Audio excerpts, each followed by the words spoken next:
Now to the dramatic testimony in a New Jersey courtroom today. Applause erupted when Clark Fredericks pleaded guilty to fatally stabbing the man he says molested him as a child, a man who was his Boy Scout leader and a family friend. CBS 2's Dave Carlin reports on the case that has many asking, was Clark Fredericks right or wrong?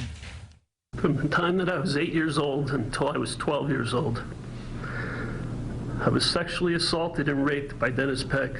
Secrets revealed in this Sussex County, New Jersey courtroom. Confessed killer Clark Fredericks delivered a detailed, gut-wrenching account of what he says happened to him as a child and what he did about it 3 decades later. It started out with him wanting to touch my scar that I had from open heart surgery at the age of 6, and eventually led to him raping me.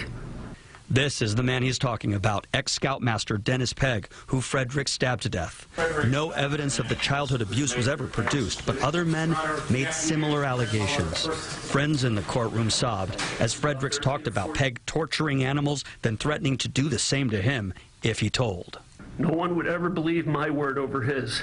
Then, as an adult, he says feelings of shame kept him quiet. That was until the trial started for serial child molester and former Penn State coach Jerry Sandusky. My reaction to seeing Sandusky get out of that car with his lawyer was that Dennis Pegg would never be held accountable. My shell cracked. My mind was flooded with images, memories, anger.